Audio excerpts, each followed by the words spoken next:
When billionaire Harrison Blake invited 8-year-old Zara to play chess just for fun, he thought he was being kind to his maid's daughter. He had no idea he was about to discover a once-in-a-lifetime genius. Zara wasn't supposed to touch the beautiful golden chess set in his mansion library.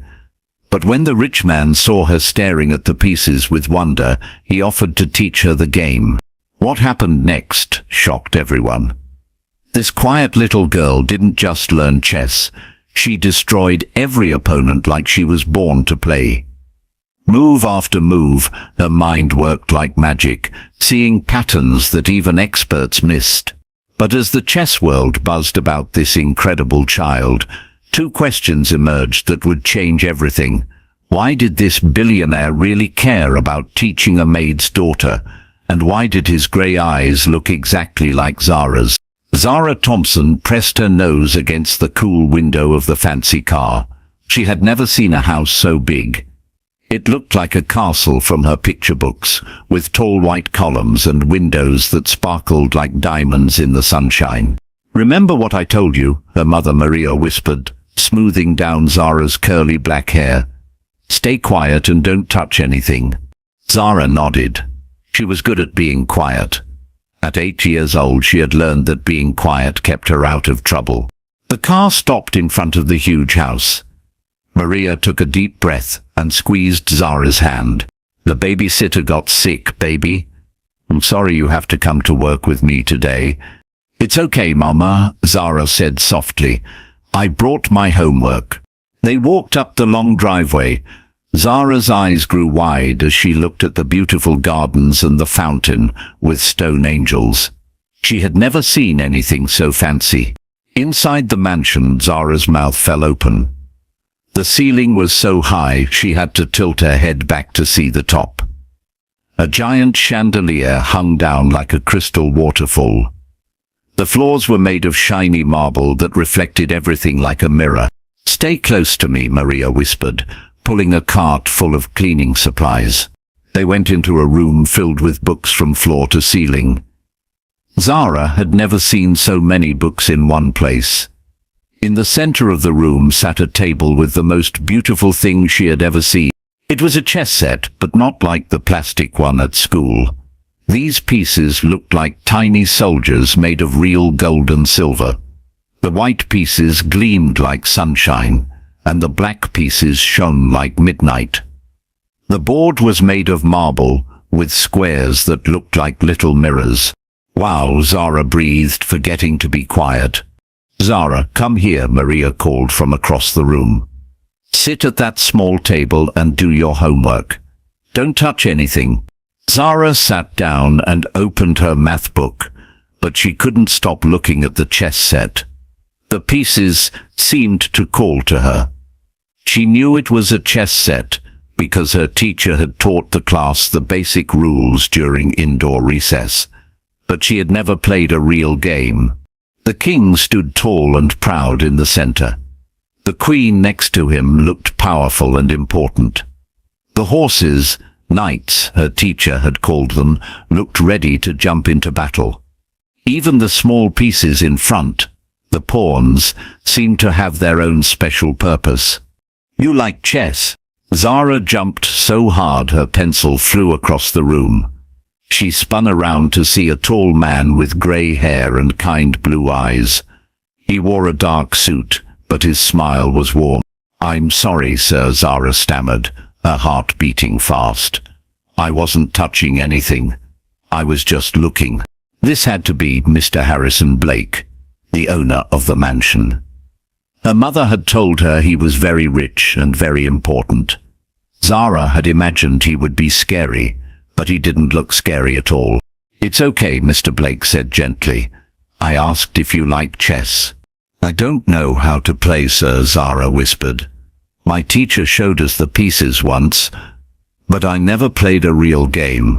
Maria appeared quickly, her face worried. "I'm so sorry, Mr. Blake. Zara, come here right now. You shouldn't bother Mr. Blake." "She's not bothering me at all," Mr. Blake said, his eyes still on Zara.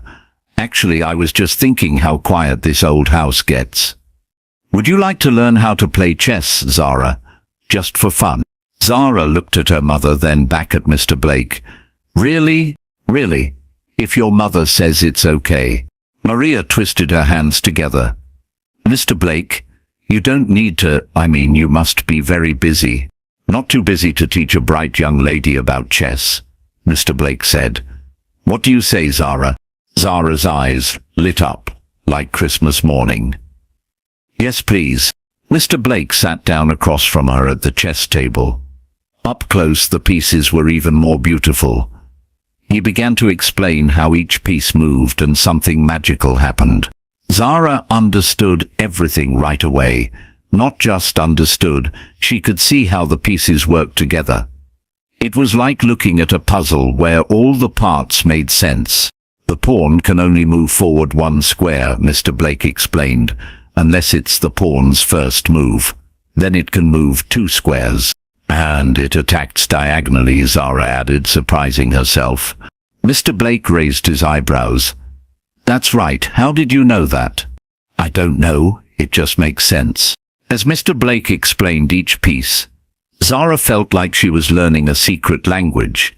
The board wasn't just a game, it was like a battlefield where every piece had a job to do. The knight moves in an L shape, Mr. Blake said, showing her. It's the only piece that can jump over other pieces. Zara nodded, already seeing how the knight could surprise enemy pieces. Her mind began to picture different ways the pieces could move together. You're a very quick learner, Mr. Blake said, studying her face. There was something in his expression that Zara couldn't understand. He looked surprised, but also something else. Something that made her think of the way her mother looked at old photographs. Would you like to play a simple game, he asked. Yes, please. They set up the pieces and began to play. Zara lost, of course, but something amazing happened during the game. She almost trapped his king in the corner.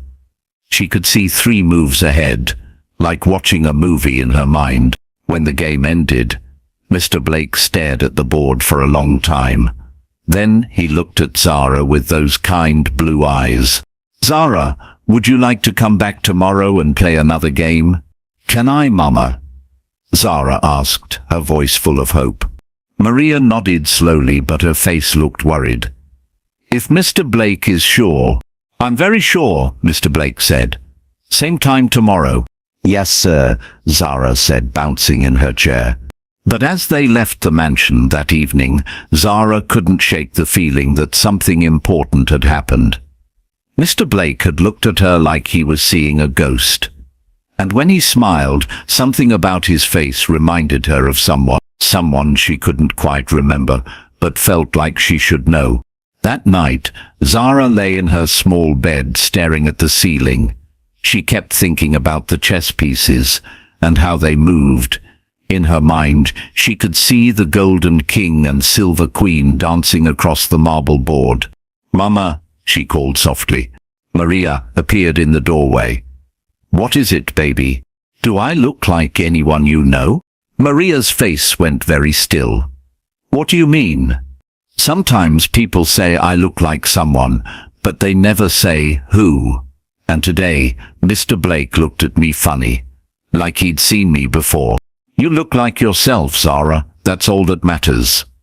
Maria's voice sounded tight. Go to sleep now.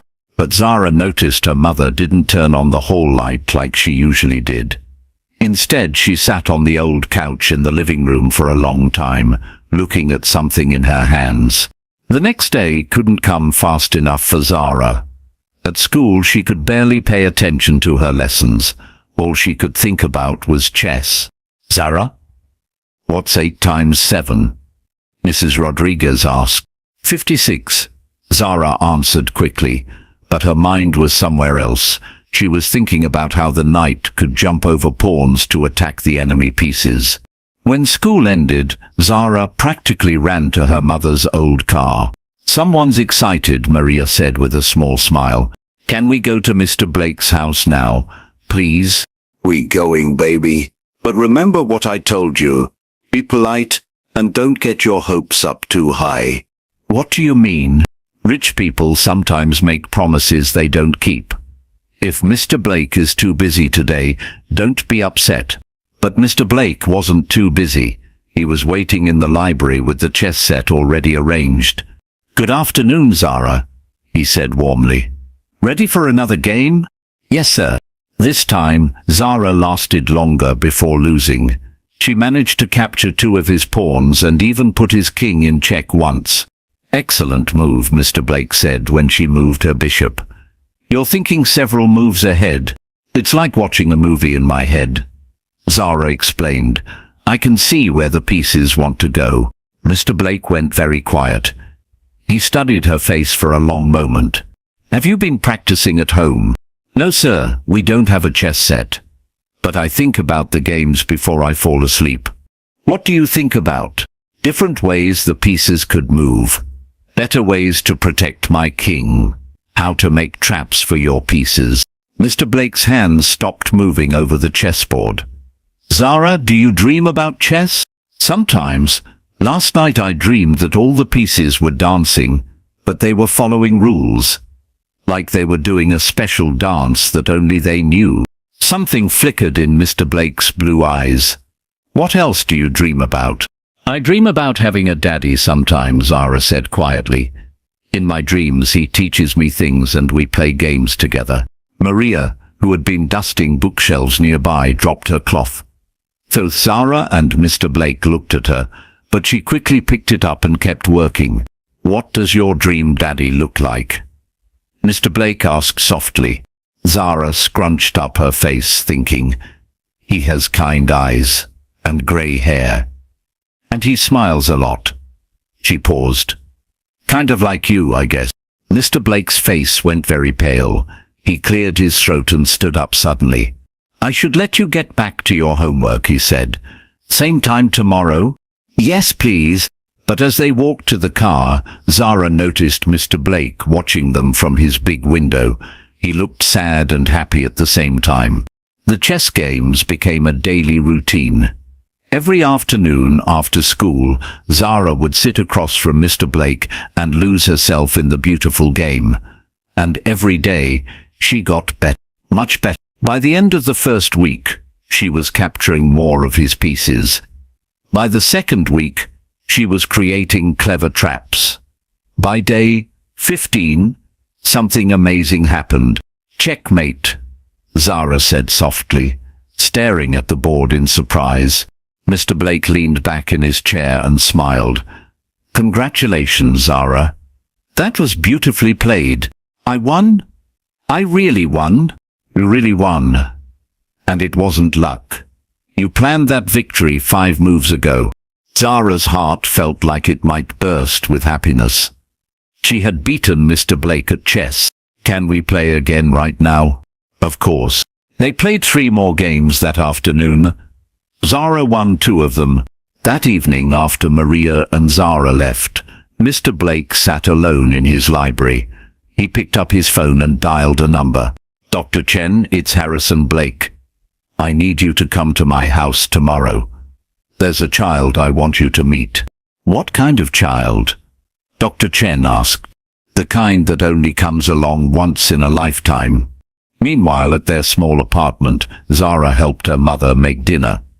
She chatted excitedly about chess moves and strategies, but she noticed her mother seemed distracted. "Mama, are you okay?" "I'm fine, baby. Just tired." That night, Zara got up to get a drink of water. She found her mother sitting at the kitchen table, looking at an old shoebox. Inside were photographs and letters tied with a faded ribbon. "Mama? What are those?" Maria quickly closed the box. "Just old pictures, honey. Go back to bed." But Zara had seen one of the photographs. It showed her mother when she was younger, standing next to a tall man with grey hair and kind blue eyes. A man who looked very familiar. "Mama, who was that man in the picture?" Maria's hands started shaking. "What man?" "The one standing next to you. He looked like..." Zara paused, trying to understand the feeling in her chest. "He looked like someone I should know." "There was no man, Zara. You're imagining things. Now go to bed." But Zara knew what she had seen. And as she lay in her bed that night, she couldn't stop thinking about the man in the photograph. He had the same grey hair as Mr. Blake. The same kind eyes. The same gentle smile. The same eyes that looked back at her from the mirror every morning. In the big mansion across town, Mr. Blake sat in his study holding an identical photograph.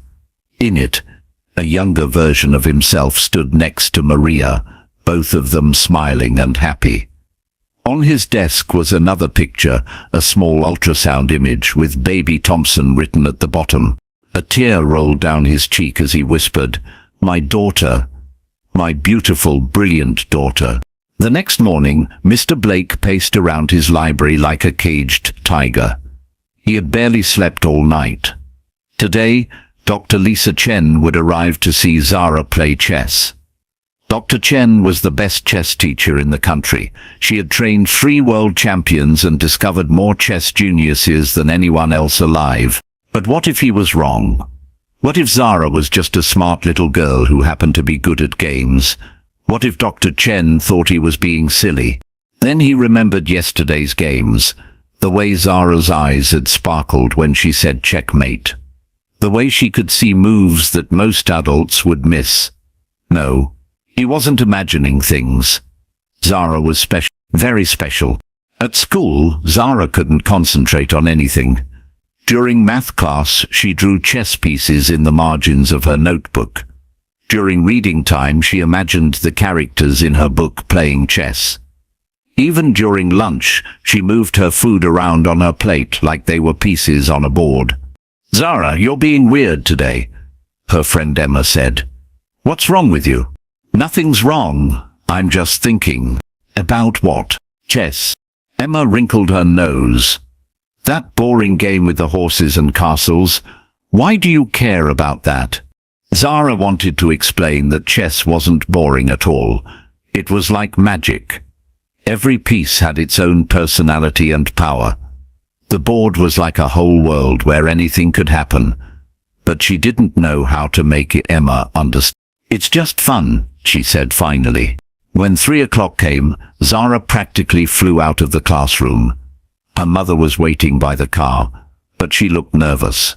"Zara, Mr. Blake has a friend visiting today. A lady who knows a lot about chess." "Really? What's her name?" "Dr. Chen. She might want to watch you play." Zara felt butterflies dancing in her stomach. "Is she going to test me?" "I don't know, baby. Just play like you always do." At the mansion, they found Mr. Blake in the library with a small Asian woman who had short black hair and sharp, intelligent eyes. She wore a dark blue suit and carried a briefcase. "Zara," Mr. Blake said, "this is Dr. Chen. She's a chess teacher." Dr. Chen shook Zara's hand.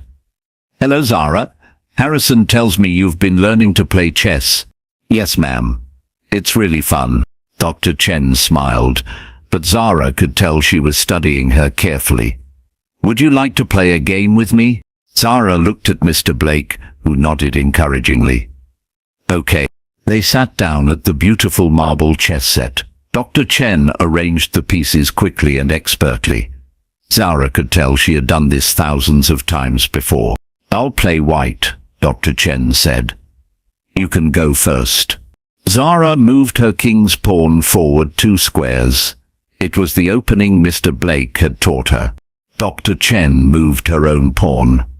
Then she sat back and watched as Zara considered her next move. What Dr. Chen expected was a simple, childish game. Maybe Zara would know how the pieces moved, but she wouldn't understand strategy or planning. Most 8-year-olds played chess like they were just moving toys around. What happened next surprised her completely. Zara didn't just move pieces randomly. She had a plan. Her knights jumped to strong squares. Her bishops pointed toward Dr. Chen's king like arrows. Every move seemed to build on the last one. "Interesting," Dr. Chen murmured after Zara's 5th move. By the 10th move, Dr. Chen was leaning forward, paying close attention. This little girl was playing moves that some of her teenage students wouldn't think of. By the 20th move, Dr. Chen realized she was in trouble. Zara had built a beautiful attack that was coming straight at her king. Check, Zara said softly. Dr. Chen moved her king to safety, but Zara's attack kept coming like a wave. Every piece worked together perfectly. 10 moves later, Dr. Chen saw something that made her heart skip a beat. She was going to lose. This 8-year-old girl was about to beat her at chess. Checkmate, Zara whispered, almost like she couldn't believe it herself. Dr. Chen stared at the board for a full minute without speaking. Then she looked at Zara with wide eyes. That's impossible. Did I do something wrong? Zara asked, worried she had made a mistake. No, sweetheart, you did something amazing. Dr. Chen opened her briefcase and pulled out a thick book of chess puzzles. These were problems that took most adults hours to solve. Some were so hard that even chess masters struggled with them. Zara, I want to show you some chess pictures. Can you tell me how white can win in each one? She showed Zara the first puzzle. Most people needed at least 20 minutes to find the answer. Zara looked at it for 30 seconds. The knight goes here, she said, pointing to a square. Then the king can't escape. Dr. Chen's mouth fell open. That was exactly right. She showed Zara a harder puzzle. Then an even harder one. Zara solved each one in minutes, sometimes fast. Mr. Blake, Dr. Chen said quietly. Can I speak with you privately? They walked to the far corner of the library. Zara pretended to study the chessboard, but she could hear them whispering. This child is extraordinary, Dr. Chen said. I've been teaching chess for 25 years, and I've never seen natural talent like this. What does that mean? Mr. Blake asked. It means she could be a chess champion. With proper training, she could compete with the best players in the world. She could be famous, but she's only 8 years old. The greatest chess players often start young. Bobby Fischer was a master at 13. Some grandmasters were even younger when they showed their gift. Zara felt excited and scared at the same time. She didn't really understand what they were talking about, but it sounded important. What would that mean for her? Mr. Blake asked. Tournaments, training, travel. A completely different life. Zara saw her mother standing in the doorway, holding her cleaning supplies. Maria's face was very pale, and her hands were shaking. Can we play another game? Zara asked Dr. Chen. She didn't want to think about tournaments and travel. She just wanted to play chess. Of course, dear. They played 2 more games. Zara won both of them. As they were leaving that evening, Mr. Blake walked with Maria to the car while Zara skipped ahead. Maria, we need to talk about Zara's future, he said quietly. Maria stopped walking. What do you mean? She has a gift. A rare gift. She could have opportunities that most children only dream of. She's just a little girl playing a game. No, Maria. She's much more than that. Mr. Blake's voice was gentle but firm. And I think you know it. Maria's hands were shaking as she opened the car door. I need to go home. Maria, wait. Mr. Blake's voice was soft but serious. There's something else we need to discuss. About Zara's father. Maria froze like a statue. Her whole body went stiff. I don't know what you mean. I think you do. Maria got in the car quickly and started the engine. But as she drove away, Zara saw Mr. Blake standing in the driveway in her side mirror. He looked sad and lonely under the big streetlight. Mama, why did Mr. Blake want to talk about my father? I don't know, baby. But I don't have a father. Maria was quiet for a long time. When she finally spoke, her voice was shaky. Everyone has a father, Zara. Sometimes they just can't be with us. Why can't mine be with us? It's complicated, honey. You'll understand when you're older. That night, Zara lay in bed, thinking about chess puzzles and fathers and the way Mr. Blake had looked at her mother. Something big was happening, something the grown-ups understood but she didn't. And for the first time since she started playing chess, Zara felt a little bit scared. The next week, Dr. Chen came back with news that would change everything. "There's a children's chess tournament next month," she announced, setting down a colorful flyer on the marble chess table. "I want to enter, Zara." Zara looked at the flyer. It showed kids her age, sitting at chessboards in a big, fancy room. The words "Young Champions Chess Tournament" were written in gold letters across the top. "She's only 8 years old," Maria said quickly. "The other children will be older." "Age doesn't matter in chess, Maria," Dr. Chen explained patiently. "What matters is talent. And Zara has more talent than I've seen in 20 years of teaching." Mr. Blake leaned forward in his chair. "I think we should let her try." "It's not your decision," Maria said sharply. The room went completely quiet. Everyone stared at Maria, including Zara. Her mother's face was red, and her hands were clenched into fists. "I'm sorry," Maria said quickly, looking embarrassed. I don't want her to get hurt." "Mom, I want to try," Zara said softly. "Chess is fun. Maybe playing with other kids will be fun too." Maria looked at her daughter's hopeful face and sighed. "If you really want to, baby." "I do, I really do." 3 weeks later, they drove to the big city for the tournament. Zara had never been anywhere so fancy. The hotel was enormous, with shiny marble floors and crystal lights hanging from the ceiling like frozen fireworks. "Stay close to me," Maria whispered, holding Zara's hand tightly. "Why are you so nervous, Mama?" "I just don't want anything bad to happen to you." "What bad thing could happen?" "It's just chess." But when they walked into the tournament room, Zara understood why her mother was worried. There were dozens of chessboards set up in perfect rows. Kids from 8 to 16 sat at the tables, all looking very serious and important. Some of them had coaches whispering advice in their ears. "I don't belong here," Zara whispered to her mother. "Yes, you do," said a familiar voice behind them. Zara turned to see Mr. Blake walking toward them with Dr. Chen. He was carrying a small bag and wearing a kind smile. "You belong here more than anyone," he said firmly.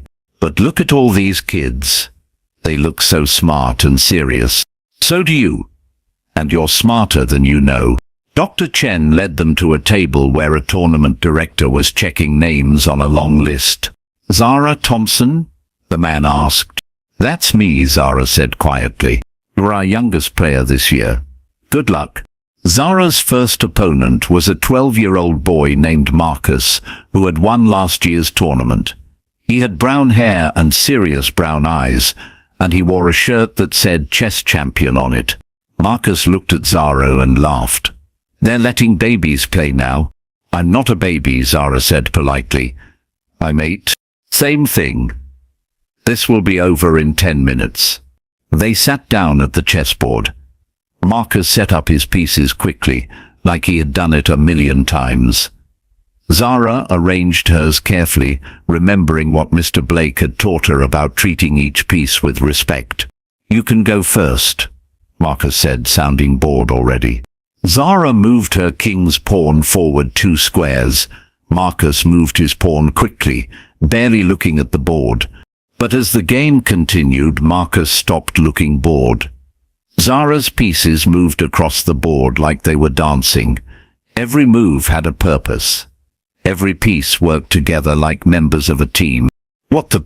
Marcus muttered, staring at the board. Other people started gathering around their table to watch. Word was spreading that something unusual was happening. "She's only 8? Look at that move. Incredible." 20 minutes later, Zara moved her queen and said softly, "Checkmate." The room went completely quiet. Marcus stared at the board like he couldn't believe what had happened. You beat me," he said in shock. "You played really well," Zara said kindly. "Thank you for the game." Marcus smiled for the first time.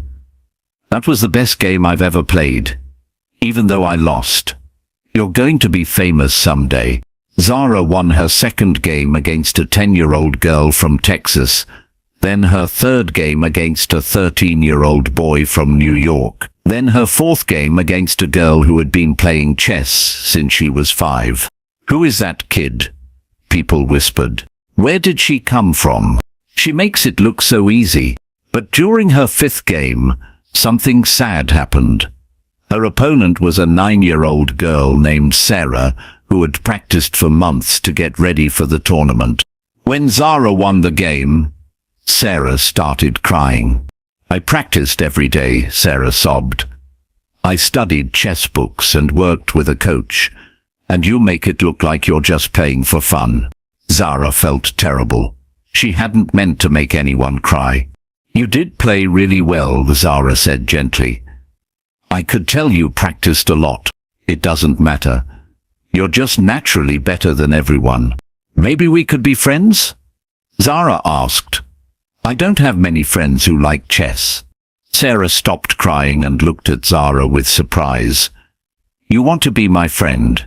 Yes, you seem really nice and you love chess like I do. Sarah smiled through her tears. I'd like that. After 6 games, Zara was in first place. She hadn't lost a single game. The tournament director announced that she was the youngest player ever to reach the finals. That night, in their hotel room, Maria watched Zara sleep. Mr. Blake knocked softly on the door. She's amazing, Maria, he said quietly. The whole chess world is talking about her. I know. That's what scares me. Why?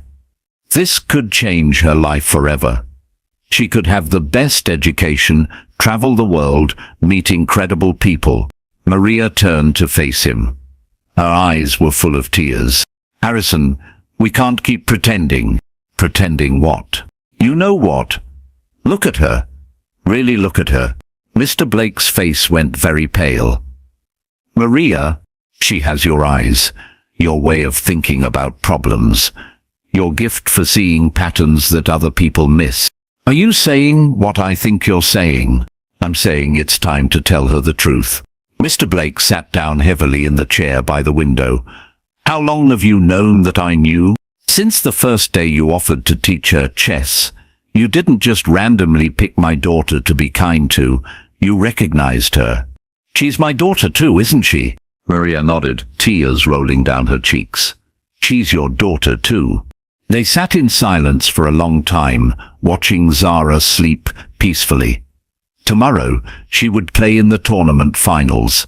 Tomorrow she might become the youngest chess champion in history.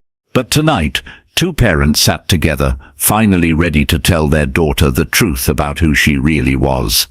The next morning was the tournament finals. Zara woke up excited, but something felt different. Her mother was sitting by the window, still wearing yesterday's clothes. Her eyes were red like she had been crying. Mama? Are you okay? Maria tried to smile, but it looked shaky. We need to talk, baby. You and me and Mr. Blake, right now? But the tournament starts in 2 hours. This is more important than chess. Zara felt her stomach twist into knots. When grown-ups said something was more important than the thing you loved most, it usually meant bad news. They met in Mr. Blake's hotel room. It was much bigger than theirs, with a fancy couch and a view of the whole city. Mr. Blake looked just as tired as her mother. His grey hair was messy, and he kept running his hands through it. Zara, sit down, sweetheart, he said gently. Zara sat on the big couch between her mother and Mr. Blake. The room felt too quiet, like everyone was holding their breath. Remember when you asked me about your father? Her mother began. Zara nodded. She had asked that question many times, but her mother always said they would talk about it when she was older. Well, I wasn't completely honest with you. What do you mean? Maria reached into her purse and pulled out the old photograph Zara had glimpsed that night in the kitchen. The one with the young man who looked familiar. This is your father. Zara took the picture with shaking hands. She studied the young man's face carefully. He had kind grey eyes and a gentle smile. He looked happy standing next to her mother. But that looks like Mr. Blake when he was young. Because it is Mr. Blake, Maria whispered. The room spun around Zara like a merry-go-round.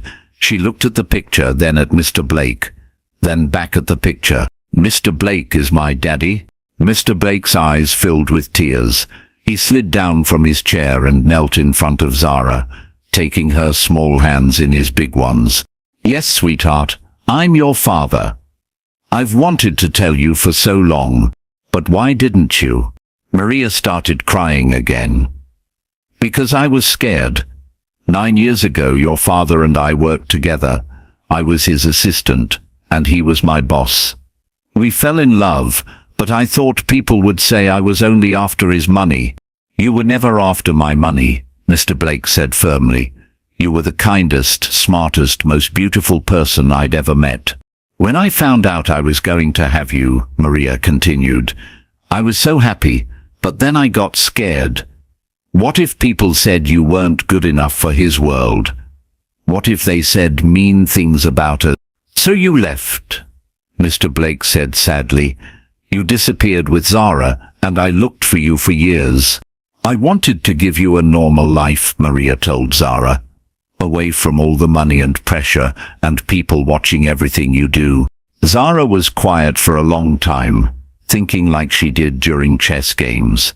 She looked at Mr. Blake's face, really seeing it for the first time. He had the same nose as her, the same way of tilting his head when he was thinking. Is that why I'm good at chess? Because you're my daddy and you're smart? Mr. Blake smiled through his tears. Maybe, but mostly you're good, because you're special all by yourself. Are you mad at me for not telling you sooner? Maria asked, her voice shaking. Mad?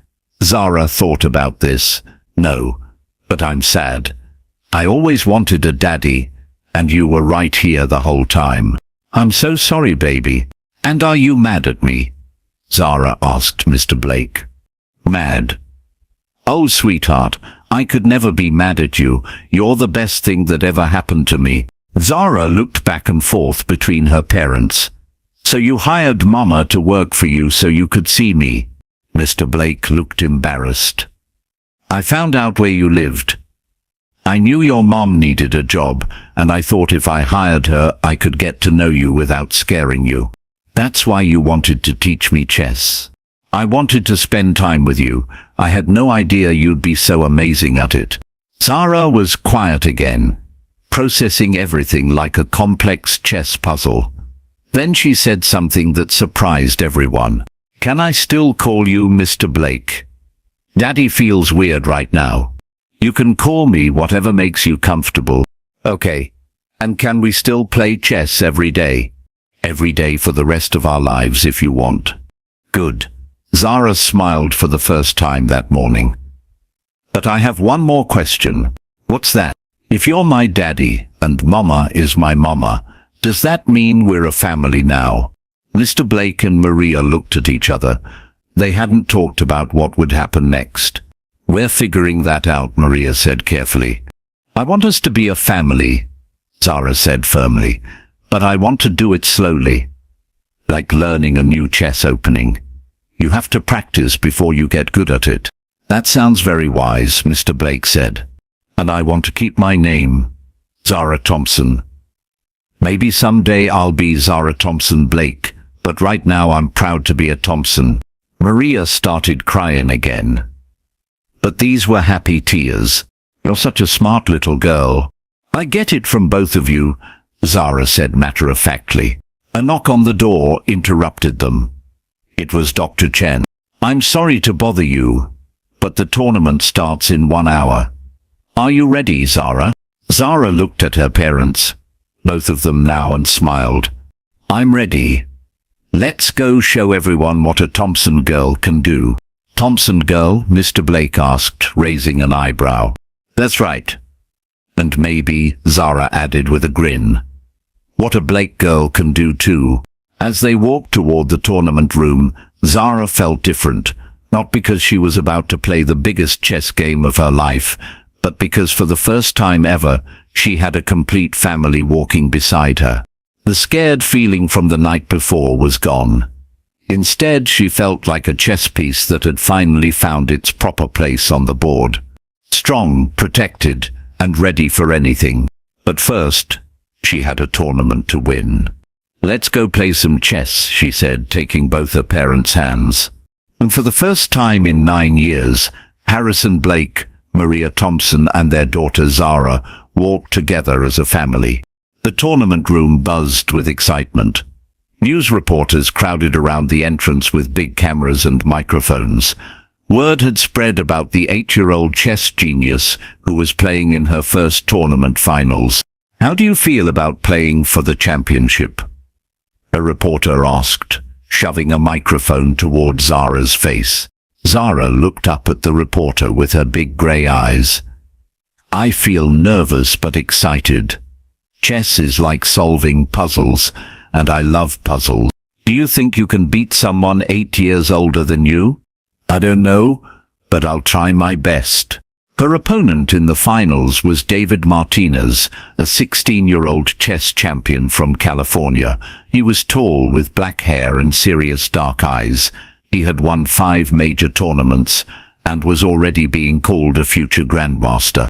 "I don't want to hurt the little girl's feelings," David told the reporters, "but this is a serious competition. I've been training for this my whole life." In the warm-up room, Dr. Chen helped Zara prepare for the biggest game of her life. "Remember everything we practiced," Dr. Chen said gently. "Don't think about winning or losing. Just play your best chess." But Zara seemed distracted. She kept looking toward the audience where her parents sat together for the first time. Everything felt different now that she knew the truth. "Are you okay?" Dr. Chen asked. "I think so. But Dr. Chen, what if I lose?" "Then you lose. You're 8 years old, and you're already in the finals of a major tournament. That's incredible no matter what happens. But what if I disappoint everyone?" "Zara, look at me."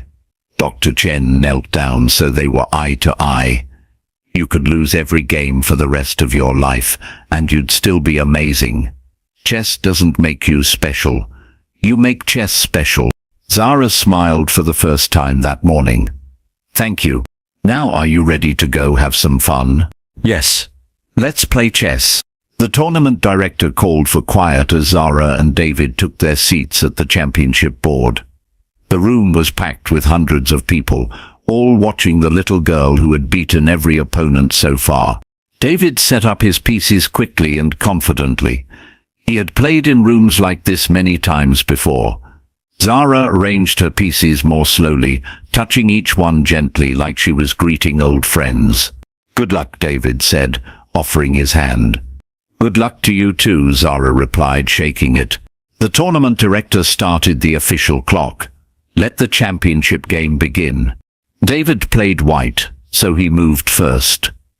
He pushed his king's pawn forward 2 squares, a classic opening that chess players had used for hundreds of years. Zara responded by moving her own king's pawn.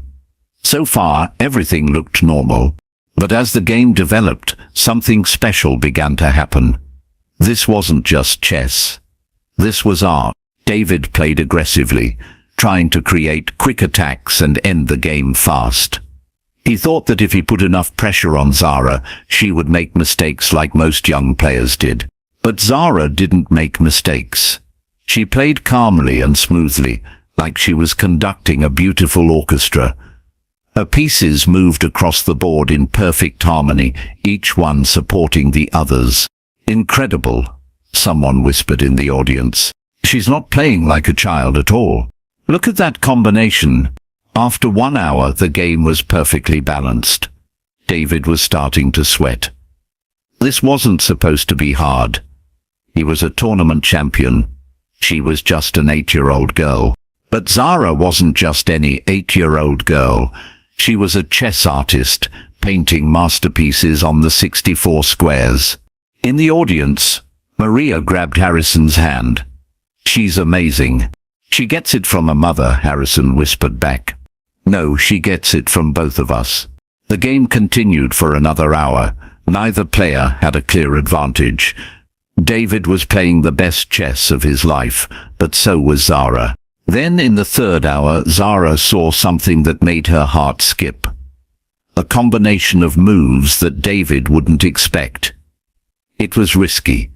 If it didn't work, she might lose quickly. But if it did work, she picked up her queen and moved it to a square that seemed dangerous. David frowned. What was she doing? The move looked like a mistake. He studied the board for 15 minutes, looking for the trap. He couldn't find one. Finally, he moved his king to what seemed like a safe square. Zara moved her bishop. Check, she said quietly. David's eyes widened. Now he saw it. The trap had been set 3 moves ago, and he had walked right into it. He moved his king to the only square available. Zara moved her knight. Checkmate, she whispered. The room exploded. People jumped to their feet, clapping and cheering. Cameras flashed like lightning. Reporters shouted questions. But Zara only saw 2 things. David's smile as he reached across the board to shake her hand, and her parents rushing toward her with tears of joy streaming down their faces. That was the most beautiful game I've ever played, David told her. You're going to be world champion someday. Thank you for such a good game, Zara said. You taught me a lot. The tournament director presented Zara with a trophy that was almost as tall as she was, along with a check for $10,000. Zara Thompson, at 8 years old, you are the youngest tournament champion in chess history. The crowd cheered even louder. Zara stared at the big check with wide eyes. Is this real money?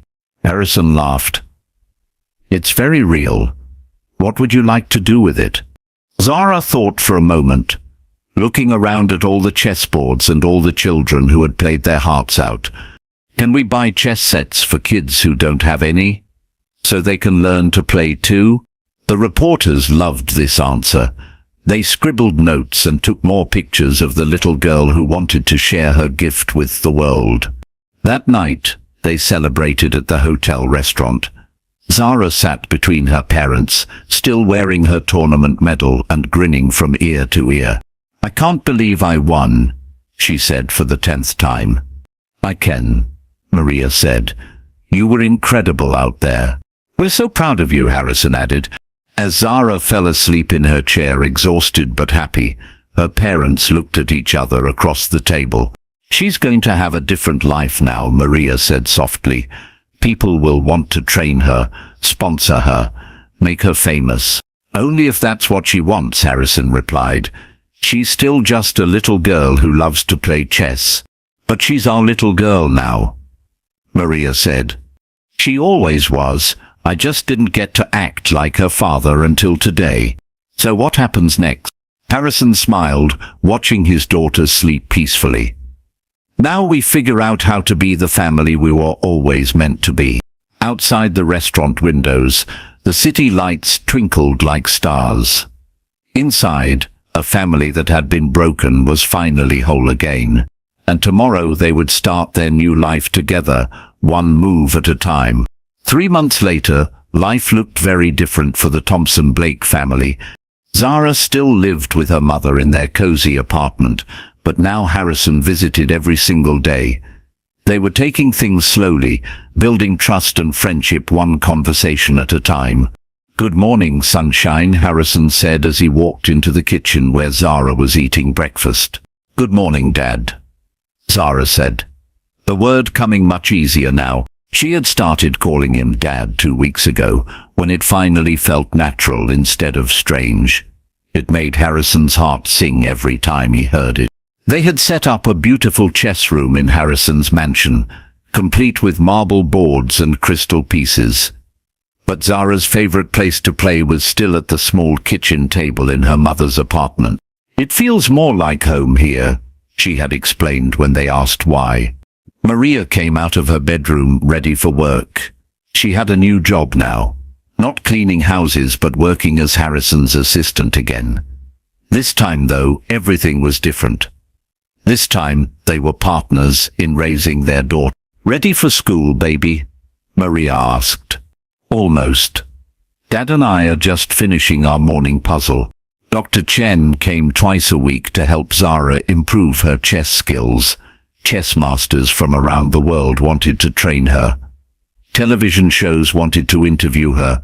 Tournament organizers wanted her to play in competitions across the country. But Zara's parents had made a decision together. "I want to stay in regular school with my friends," Zara had told them firmly. "Chess is fun, but I like other things too. I want to learn about science and art and books. I want to play on the playground and eat lunch with Emma." "Are you sure?" Harrison had asked. "You could have the best chess teachers in the world." "I already have the best chess teacher," Zara had said, smiling at him. "You?" So Zara continued going to Lincoln Elementary School just like always. But now she walked taller and smiled more. Her teacher, Mrs. Rodriguez, noticed the change immediately. "She's more confident," Mrs. Rodriguez told Maria during parent-teacher night. "She speaks up in class and helps other children with their problems. It's like she found something she was missing." "She found her father," Maria said simply. At recess, Zara taught her friends basic chess moves using a small magnetic set Harrison had bought for her. Soon, half the third grade knew how the pieces moved. "You're making chess cool," her friend Emma said.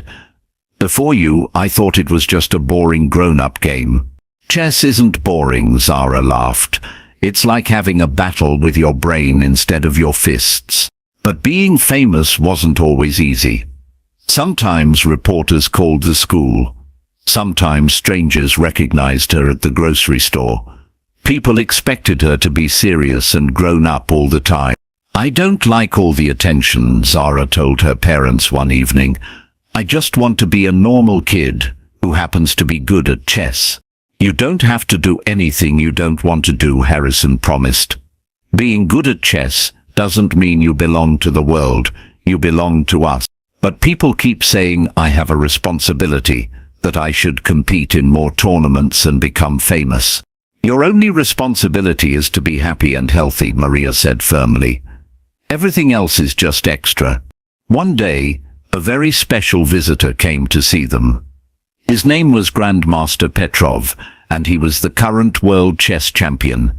He had flown all the way from Russia just to meet Zara. "I wanted to see this little girl everyone is talking about," he said in his thick accent. They played a game in Harrison's library. Zara lost, but she played beautifully and learned 3 new strategies. "You have a gift," Grandmaster Petrov told her afterward, "not just for chess, but for bringing joy to the game. Your style is natural and creative. Don't let anyone change that." "Will you teach me more?" Zara asked hopefully. "No," Grandmaster Petrov said, surprising everyone. "You don't need teaching, you need playing. Play with joy, not pressure. Play because you love it, not because you have to." After he left, Zara sat with her parents on the couch in their small living room. "I've been thinking," she said seriously. "I want to keep playing chess, but I want to do it my way." "What's your way?" Harrison asked. "I want to have fun. I want to help other kids learn. I want to spend time with my family, and I want to go to school and have friends, and maybe learn to play piano too." "That sounds perfect," Maria said. "And maybe," Zara added with a mischievous grin, "I want to beat Dad at chess more often so he doesn't get too proud." "You already beat me most of the time," Harrison protested. "I know. But sometimes I let you win so you don't feel bad." They all laughed until their stomachs hurt. 6 months later, Zara started something that would change many lives. She convinced her school to let her start a chess club that met every Friday afternoon in the library. Kids from 1st grade to 5th grade gathered around small chessboards, learning and playing and having fun. Some were naturally good, some struggled with the basics, but everyone was welcome. "Chess teaches you to think ahead," Zara told the new members during their first meeting. But it also teaches you that it's okay to lose. When you lose, you just learn something new and try again. Harrison watched from the library doorway, his heart full of pride. "She's going to change the world," Dr. Chen said, joining him. "She already changed mine," he replied. The chess club grew and grew. Soon, other schools wanted to start their own clubs. Zara helped them by visiting and teaching the basics. She even convinced a toy company to donate chess sets to schools that couldn't afford them. "Every kid should get to try chess," she said during a television interview. "You never know who might love it." At home that evening, the three of them invented a new game they called family chess. Instead of playing against each other, they took turns moving pieces for the same team, working together to solve chess puzzles. "This is my favorite game," Zara announced after they solved a particularly difficult puzzle. "Why?" Maria asked. "Because in this game, we all win together." Outside, snow began to fall softly against the windows. Inside their warm apartment, a family that had almost lost each other played games by the fireplace. Zara moved a knight to a perfect square, and Harrison showed her an even better move. Maria brought hot chocolate with extra marshmallows and watched her daughter's eyes light up with pure joy. "I love you both so much," Zara said suddenly, looking up from the chessboard. "We love you too, sweetheart," they said together. Harrison reached over and hugged both his girls close. "We're the luckiest family in the world." "Not lucky," Zara corrected him wisely. "We just finally learned how to play the game right." And in that moment, sitting in their small apartment with chess pieces scattered across the coffee table and snow falling outside, they all knew that the best victories weren't won on tournament boards. The best victories were won in living rooms and kitchens, with laughter and love and the promise of tomorrow. Zara Thompson Blake, age 8, chess champion and daughter extraordinaire, was exactly where she belonged, home. Sometimes the most important moves in life aren't made on a chessboard. Sometimes they're made in the quiet moments when families choose to love each other, one day at a time. A daughter who had finally found her complete family. Sometimes the most beautiful victories happen not on chessboards, but in the quiet moments when love brings people together. Where are you listening from today? Drop your city or country in the comments below. I love hearing from our amazing community around the world. If this story touched your heart, please hit that like button to help spread kindness to more people who need to hear it. And don't forget to subscribe to our channel for more inspiring stories that remind us what really matters in life. Speaking of heartwarming stories, click on the video appearing on your screen right now for another incredible tale that will restore your faith in the power of love and family.